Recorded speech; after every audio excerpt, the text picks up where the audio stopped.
Pantas saja ditahan. Nikita Mirzani terancam 12 tahun penjara karena rugikan Dito Mahendra. Jadi gini, ada dua barang bukti. Dua barang bukti ini diambil dari Instagram Story.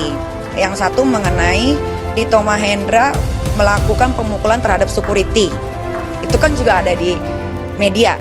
Gue ini cuma mengcopy. Berita itu kan udah ada. Kalaupun misalkan mau dilaporkan, bukan gue yang harus dilaporkan, tapi orang yang berita pertama kali, ya kan? Gue kan cuma naruh aja di Instagram. Ada lagi yang kedua. Yang kedua itu story, tapi bukan diperuntukkan untuk dia. Kenapa dia yang melaporkan? Gitu. Iya, itu kan sebenarnya menyalahi aturan. SOP-nya tidak boleh seperti itu. Karena kalau undang-undang ITE yang dilaporkan, harusnya kan undang-undang ITE itu kan harus ada restoratif justice dari Bapak Kapolri, kan sudah ada surat edarannya bahwa harus dipertemukan antara pelapor dengan terlapor, tapi kan ini tidak dilakukan. Terus kasusnya ini kan sepertinya kayak cepet banget gitu, kayak ekspres banget. Ini kan patut diduga ada apa gitu. Waktu itu soal penahanan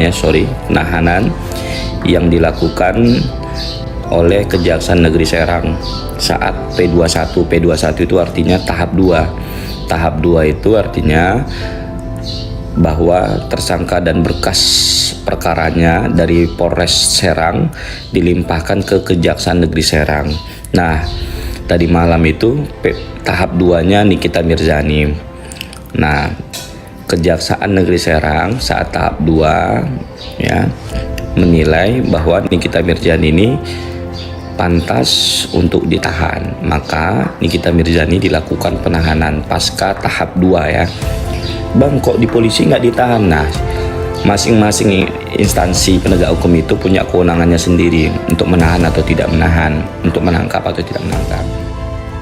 Pantas saja Nikita Mirzani ditahan Kejari Serang dan dititipkan di rutan kelas 2B Serang, Banten, sebab ancaman hukuman maksimalnya bukan 4 tahun penjara. Ternyata artis serba bisa ini terancam hukuman sangat tinggi, yakni 12 tahun penjara karena rugikan Dito Mahendra sebagai pelapor. Hal itu terungkap dari penjelasan Kejari Serang. Disebutkan Kasih Intel Kejari Serang, Reskinil Jusar, bahwa Nikita Mirzani dijerat menggunakan pasal 27 ayat 3 Jungto pasal 45 ayat 3 atau pasal 36 Jungto pasal 51 ayat 2 UU nomor 19 tahun 2016 tentang perubahan UU nomor 11 tahun 2008 tentang ITE dan atau pasal 311 ayat 1 KUHP. Dilihat dari pasalnya, yang tertinggi adalah terkait pasal 27 ayat 3 Jungto pasal 36 Jungto pasal 51 ayat 2 UU ITE. Dengan rangkaian pasal ini, maka Nikita Mirzani diduga melakukan penghinaan atau pencemaran nama baik yang mengakibatkan kerugian bagi orang lain. Setiap orang yang memenuhi unsur sebagaimana dimaksud dalam pasal 36 dipidana dengan pidana penjara paling lama 12 tahun dan atau denda paling banyak 12 miliar. Demikian bunyi pasal 51 ayat 2 UU ITE. Lain halnya dengan pasal 27 ayat 3 Jungto pasal 45 ayat 3 yang ancaman hukumannya terbilang lebih rendah, yakni hanya penjara paling lama 4 tahun dan atau denda paling banyak 750 juta. Ancaman hukuman pasal 45 ayat 3 juga sama dengan pasal 311 KUHP tentang fitnah atau penistaan.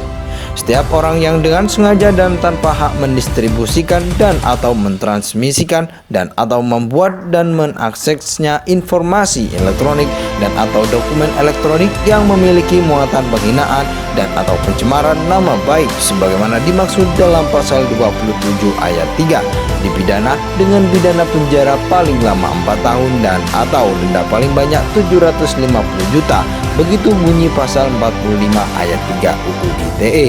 Acara Hotman Paris Hutapea juga mempertanyakan mengapa Nikita Mirzani ditahan, padahal pasal 27 ayat 3 UU ITE ancamannya hanya 4 tahun penjara alias kurang dari 5 tahun yang mestinya tidak boleh ditahan.